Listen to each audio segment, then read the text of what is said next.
Hello guys, punta tayo ng McDo dahil sa isa sa swerte na nabunot ang aking asawa sa Petron libo-libong food trip sa McDo worth of 5K. Ayan po, nabunot sa po siya sa nabunot. Tara. Tayo na lang ako, te. Ready na ba kayo? Yes! Ay, kawawa yung McDo. Susugurin ang McDo. Lalo na yan nasa huli. Ayun o, ayun o. Ayun, nako. Kawawa talagang McDo. Ayan. Or, ang McDo ang kawawa o tayo ang kawawa ngayon? Dalawa lang yan, dalawa lang. Siyempre, malaki yung french fries. Ito lang. Tapos, At ayan guys, si madam ang una natin pa-orderin dahil baka hindi na tayo pasakayin. Ay, pakit kaya. hindi pa kasali sa chicken Delilah. Kasi dapat 2 piece ang sa kanya kasi malaki. Hindi, mamaya malaki. Dito. Spicy mayo siya? Iwan ako. Tanong nga. Hindi. Ayaw mo rin. Makoklok. Pamit na lang. Atin na lang tayo kasi.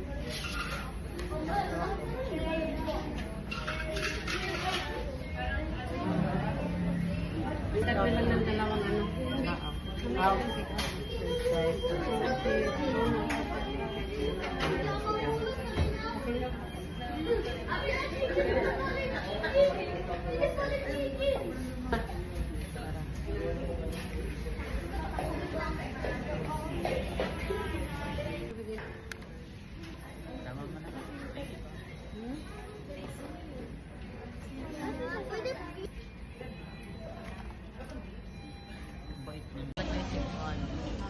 May sipon ka, ito sa'yo. Ito sa akin. Dito naman ako, pinapalagay. Saka ano ang nilagay ko nga doon. Ano yung nuggets eh. Ay, ito na lang. Marami pa ng kasama. Natin sila na. Tapos, Marami pa tayong take out. Isang oras lang naman tayo. Isang oras lang naman tayo. Uwi naman tayo alas 8. Kaya lang kailangan mag-register. Bata. Kaya, Trabaho ko naman. hindi, dati yung anak natin. Ayan.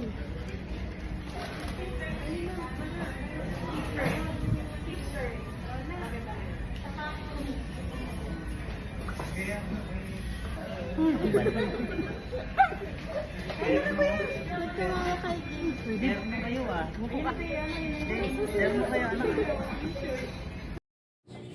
At ayan guys, may pabalons pa si McDo kaya tuwang-tuwa ang mga bata. Salamat talaga sa McDo Casamilan dahil napakabait lahat ng crew dito. Guys, ayun po, tuwang-tuwa ang mga bata. Akala nila may birthday. Okay guys, at ayan po, kailangan natin umorder ulit para mag-take out po para sa mababait nating kapitbahay. At kulang ang ating McDo coupon kaya magdukot po tayo ng cash guys. Ayan po.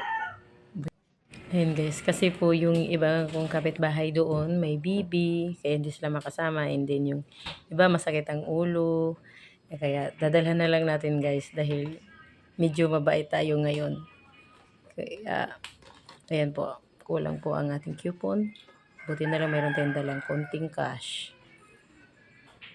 At napakabait naman dito guys ng mga staff ng McDo Casamilan.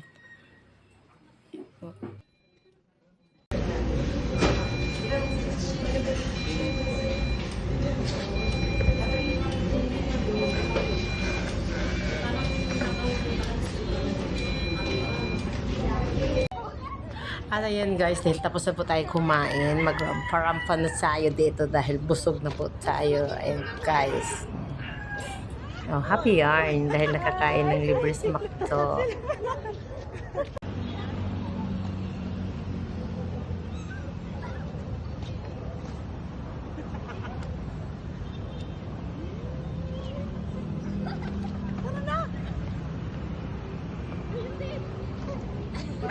At ayan guys, picture muna tayo bago tayo umuwi.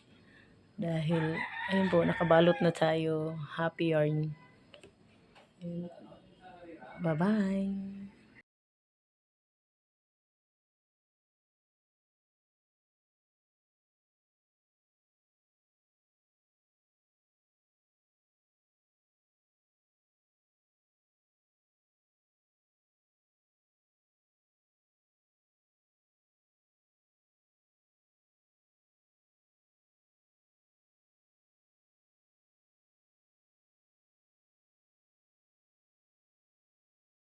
At yun lang guys. Salamat sa panonood. Bye-bye.